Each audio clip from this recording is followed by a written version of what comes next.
by Chukwuemeka delivering a lecture titled Prospects for Democratic Consolidation in Africa, Nigeria's Transition, on Thursday, February 16, 2015, at the Chatham House, London. The then presidential candidate of the All Progressives Congress (APC), General Muhammadu Buhari, claimed he was a converted Democrat. "I have heard and read references to me as a former dictator in many respected British newspapers, including the well-regarded Economist," he intoned.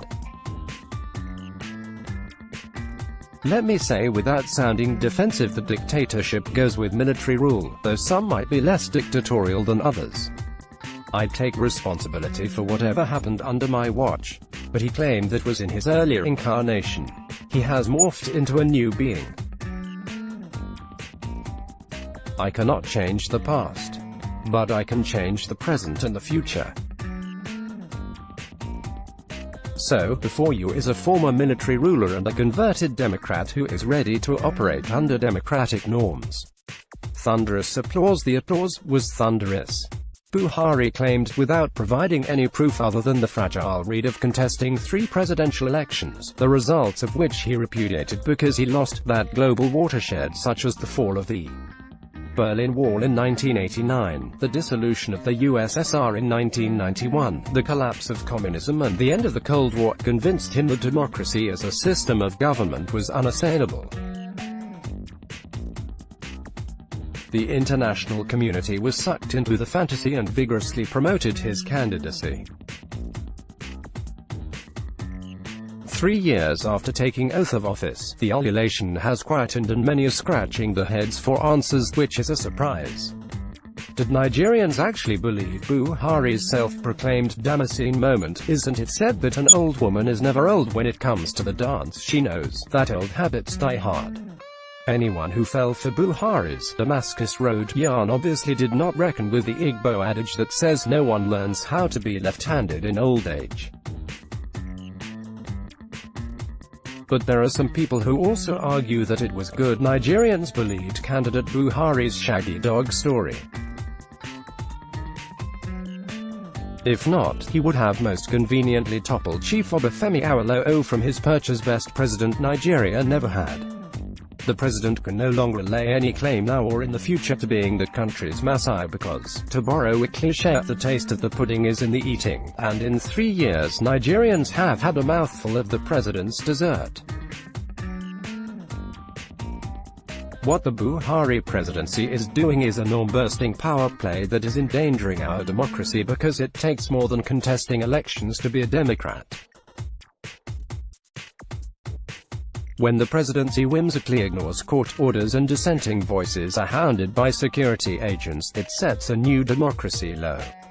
Last week, the Attorney General and Minister of Justice, Abubakar Malami, told The Voice of America that the former National Security Advisor, Sambo Dasuki, arrested since 2015 and granted bail multiple times by courts of competent jurisdiction, the latest being on July 2, 2018, cannot be released because a law that only himself is privy to dictates that personal right can be violated on the altar of public good without telling Nigerians how Dasuki's freedom of movement infringes on the well-being of Nigerians. In his hackneyed logic, to save Nigeria from itself, its laws that essentially regulate the conduct of both the government and the governed must be violated. But Dasuki's case is not peculiar. Despite several court orders that the Shiites leader, Sheikh Ibrahim el-Zakzaky, his wife and other members of the Islamic movement in Nigeria, IMN, be released from detention, government has refused to let go.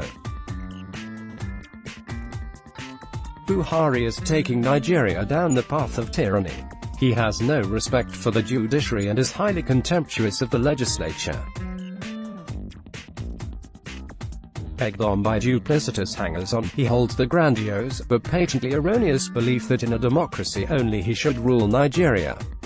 In flagrant violation of Section 82 of the 1999 Constitution, as amended, which prohibits withdrawal and expenditure of public money except as appropriated by the National Assembly, the president recently withdrew $1 billion from the public till for the so-called fight against Boko Haram insurgency and $462 million for the purchase of fighter jets from the U.S.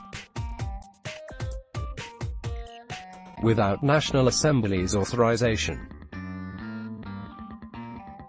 He cannot claim, as George Washington, America's first president, did in his letter to Catherine Macaulay Graham on January 9, 1790, that his station is new or to be walking on untrodden ground, because as Nigeria's president in 2015, he is not reinventing the wheels of democracy, which was what Washington did, literally. President Washington had no precedents to fall back on. Buhari has, and, therefore, has no excuse for the pervasive impunity orchestrated by executive lawlessness. Bare-knuckle politics matters came to a head on Tuesday when security operatives, in an apparent bid to abort the mass defection of National Assembly members from the ruling APC to PDP, stormed the Abuja homes of the Senate President, Bukola Saraki, and Deputy Senate President, Ike Ekweremadu in the early hours. The idea was to ensure that they never left the homes, and possibility to create the enabling environment for the president's loyalists in the Senate to effect a regime change. That was bare-knuckle politics. As 2019 approaches, the gloves are off. While they succeeded in putting Ekweremadu under house arrest, Saraki, who was to appear before the police same day for further investigation into his alleged role in the offer robbery killings in Kwara State, outsmarted them.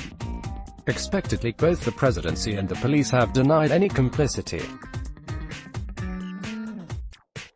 In a statement late on Tuesday, the presidency came out swinging against what it called relentless allegations of presidential interference in the affairs of security agencies across the country.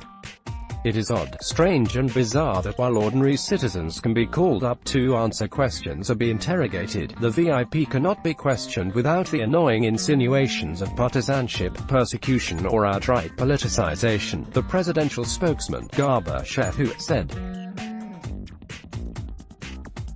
This country cannot achieve development when important cases are viewed through political prism and the law is considered as being applicable to some, and not applicable to others. The law of the land is intended for all, not for the poor or those at the lowest rungs of the social ladder. The presidency's justification for the manifest impunity that now walks on all fours in the land barely passes the laugh test. Significant ratcheting attacks on democracy, but even more ridiculous is the statement by the police claiming that the authorities did not deploy the personnel that besieged the two homes and suggesting that the police personnel seen in pictures in the media were those in the convoy of the Senate President and others attached to him. No matter how anyone may wish to spin it, the events of Tuesday represent a significant ratcheting up of the attacks on Nigeria's democracy. Repression of fundamental rights being experienced under the Buhari government diminishes the sacrifices made by ordinary people who resisted military dictatorship, which he was a primary beneficiary. But one thing is certain. When roused, Nigerians don't roll over. And President Buhari ought to know that. After all, he was there with General Sani Abacha when the late maximum ruler roused Nigerians with the same malevolent tendencies. How it all ended is still recent history.